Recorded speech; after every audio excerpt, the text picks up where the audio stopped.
सामाजिक प्रश्नासाठी पहा आवाज लोकशाहीचा। होतं की मी टीका करणार नाही, आदरणीय अप्पांवर टीका करण्यासारखं 40 वर्षात त्यांच्यावर काही नाही।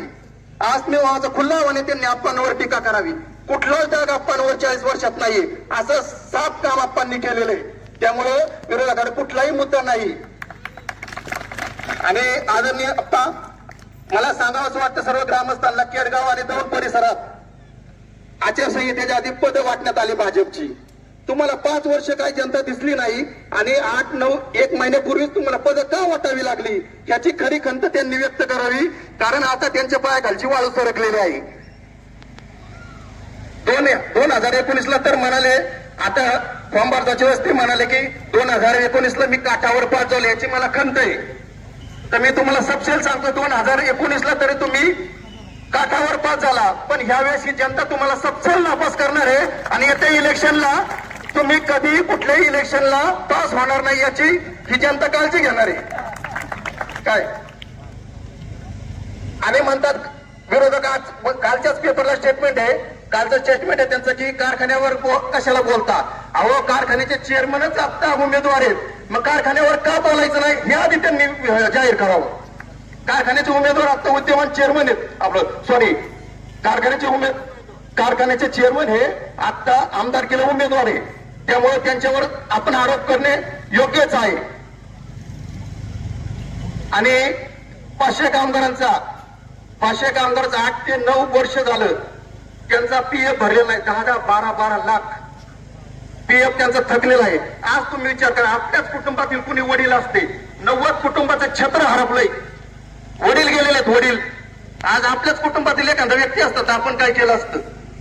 आज तुम्ही विचार करा, हा सर्वसामान्य जनतेचा आणि कामगाराचा तळतळाट त्यांना कधीच विजय होऊन देणार नाही याची मी खात्री करतो।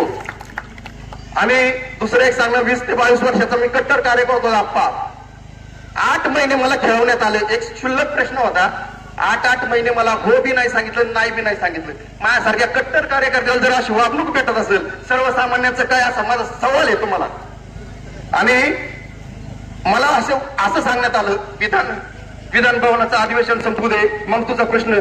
क्षुल्लक तुमच्या हातातला प्रश्न मला साहजिक प्रश्न पडला की माझा एवढा प्रश्न गंभीर आहे का की विधानसभेचं अधिवेशन होऊ दे, इतका माझा प्रश्न गंभीर आहे का? म्हणजे तुम्ही सर्वसामान्य जनतेला काय ट्रीटमेंट देता? आणि आमदाराच्या पुढे बोलताना नेहमी नागरिक हा बिनधास्त बोलला पाहिजे, आदरयुक्त बोलला पाहिजे। यांच्या पुढे बोलताना माणूस घाबरतो की पुढून काय उत्तर येईल, त्यांचं एकच उत्तर असतं, करतो बघतो। आणि जर एखादा आडवा बोलला किंवा एखाद्याने एक प्रश्न विचारला तर त्याला म्हणा, तुला लय कळतं का, मला लय कळतं, हे त्यांची स्टाईल आहे। आणि आप्पांच्या बाबतीत जर बोलायचं झालं तर आप्पांचा माझा एकच अनुभव आहे, आप्पा समोर येतात, व्यक्ती कुठला येते त्यांना काही गरज नाही, आलं काम, हा बोल, काय काम आहे, लावणार फोन, लाऊडस्पीकर ऑन करणार, ऑन दी स्पॉट, हो की नाही। एक गाव 2 तुकडे करण्याची आप्पांची पद्धत सर्वात यशस्वी आहे, त्यामुळे आप्पा जनतेची प्रिय आहे। आज मी असा विचार केला की विरोधक हे लोकांना, सर्वसामान्य लोकांना अशी ट्रीटमेंट का देतात, ह्याचा मी विचार केला तर आप्पा ग्रामपंचायत सदस्यापासून सरपंच झाले आणि नंतर आमदार झाले, इथपर्यंतचा प्रवास आप्पांनी केलेला आहे।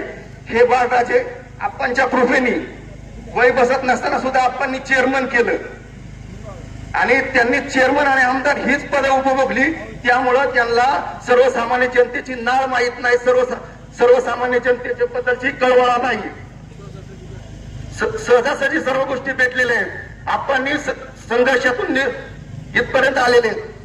आणि सांगायचं झालं तर आज मला एवढंच सांगतो मी की ते